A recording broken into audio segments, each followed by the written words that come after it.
இல்லை, ரொம்ப நாள் கனவு. நம்ம தேசத்தில் வாழ்கிற ஒவ்வொரு பெண்களுடைய கனவு அது.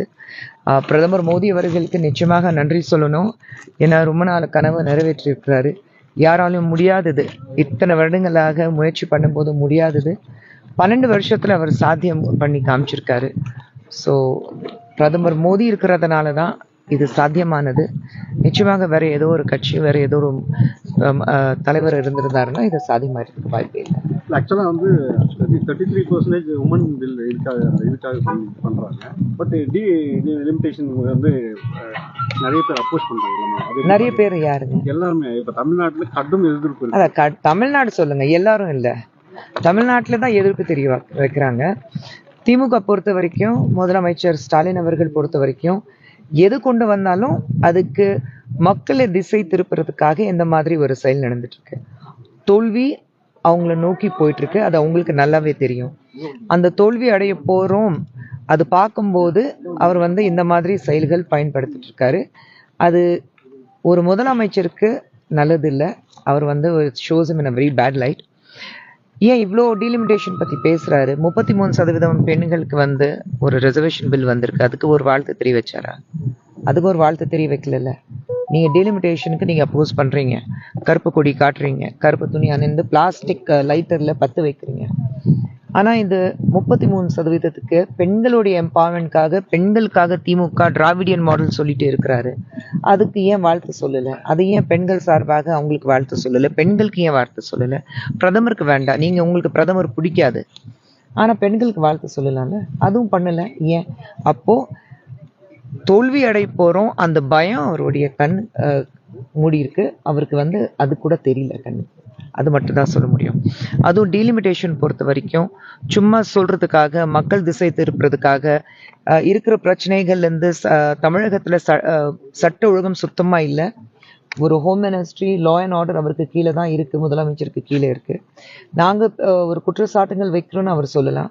நேற்று நீங்கள் எல்லாரும் பார்த்தீங்க, முதலமைச்சர் மேடையில் இருக்கும்போது அவங்க கட்சியிலேருந்து அவங்க கூட்டணி தலைவர், ஆமாம் பெண்களுக்கு எதிரான கொடுமைகள் அதிகமாயிருக்கு, அதே மாதிரி போதை கலாச்சாரம் தமிழகத்தில் இருக்கு, ஆனால் இது தாண்டி வேற என்ன பிரச்சனை இருக்குன்னு கேட்டிருக்காங்க முதலமைச்சர் இருக்கும்போது. இது நாங்கள் சொல்லலை, அவங்க கூட்டணியில் இருக்கிற ஒரு கட்சி தலைவர் சொல்லியிருக்கிறாரு. அப்படி இருக்கும்போது அதுக்கும் அவர் பதில் கொடுக்கல. இது மக்கள் திசை திருப்புறதுக்காக ஏதோ ஒரு விஷயம், நல்ல விஷயம் இருந்தாலும் அதுக்கு எதிர்ப்பு தெரிய வைக்கிறது திமுக காரங்களுக்கு ஒரு பழக்கமாய் போச்சு. நல்லது எதுவுமே நடக்கக்கூடாது, நீங்களும் நல்லது பண்ண மாட்டீங்க, மற்றவங்களை நல்லது செய்யணும்னு ஆசைப்பட்டா அதுக்கும் எதிர்ப்பு தெரிய வைப்பீங்க. இது மக்களுக்கு தெரியும், திசை திருப்புறதுக்காக, மக்கள் வந்து ஏமாத்துறதுக்காக நடக்கிற வேலைகள். இது எலெக்ஷன் கேம்பெயின் சூடு பிடிச்சிருக்கீங்க. எப்படி திமுக தான் முன்னணியில் இருக்கும் அப்படின்ற மாதிரி வந்து இதெல்லாம் சொல்றாங்க, கருத்து கணிப்பு இருக்கு, எப்படி பாக்குறீங்க? இல்ல, கருத்து கணிப்பு உங்களுக்கு டெய்லி மாறிட்டு தானே இருக்கு. ஒவ்வொரு சேனல் நீங்க பார்க்கும்போது மாறிட்டு தானே இருக்கு. இதுக்கு முன்னாடி வந்து 2016க்கு முன்னாடி நீங்க பாத்தீங்கன்னா கண்டிப்பாக அம்மா ஜெயலலிதா அவர்கள் வரவே மாட்டாங்க, it's back to back, like Amma Jayalalithaa இருந்தாங்க. அதுக்கப்புறம் வந்து நிச்சயமாக வந்து 2016 you will have only DMK is going to come to power நான் சொல்லிட்டு இருக்கும்போது அம்மா ஆட்சி வந்தது, பேக் டு பேக் வந்துச்சா இல்லையா? அது எந்த கருத்து கணிப்பு சொல்லிச்சு? ஏஐடிஎம்கே பேக் டு பேக் பவருக்கு வரும், அது எந்த கருத்து கணிப்பு சொல்லவே இல்லையா? அப்போ திமுக தானே எல்லாமே சொன்னாங்க. ஸோ இந்த தேர்தலையும் அவங்க பார்க்க தான் போறாங்க.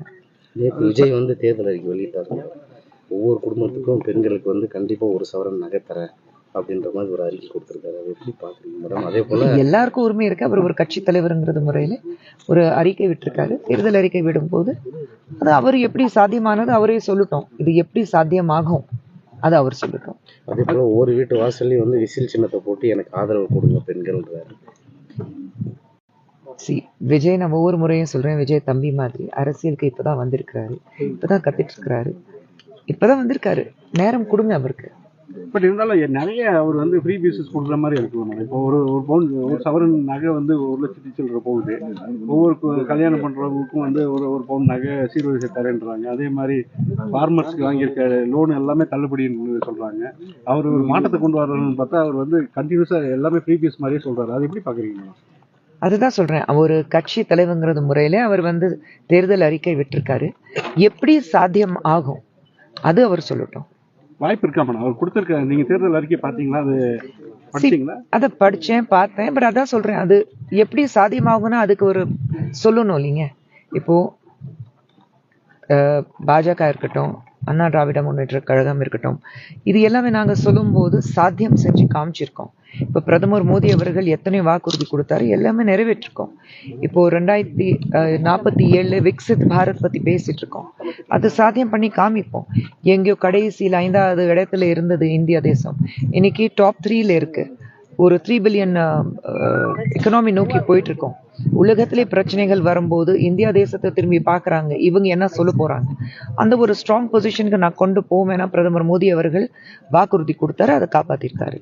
நீங்க வாக்குறுதி கொடுக்கலாம், ஆனா அது எப்படி சாத்தியமாகும், அதுக்கு என்ன பி பிளான் வச்சிருக்கீங்க, அதுக்கு என்ன ஒரு எப்படி செய்ய போறீங்க, அதுக்கும் ஒரு பிளானிங் இருக்கணும். அது தெளிவுபடுத்த சொல்லுங்க, அது போதும். அவர் எங்க கேம்பெயின் பண்ணாலும் அவ்வளவு நிறைய பேர் வராங்க, ஆயிரக்கணக்கான இளைஞர்கள் சந்தோஷமா இருக்கு. மக்கள் பார்க்கறதுக்கு போறாங்கன்னா, இன்னைக்கு விஜய் மாதிரி ஒரு பெரிய ஹீரோ, ஒரு பெரிய ஸ்டார் தமிழகத்துல கிடையாது.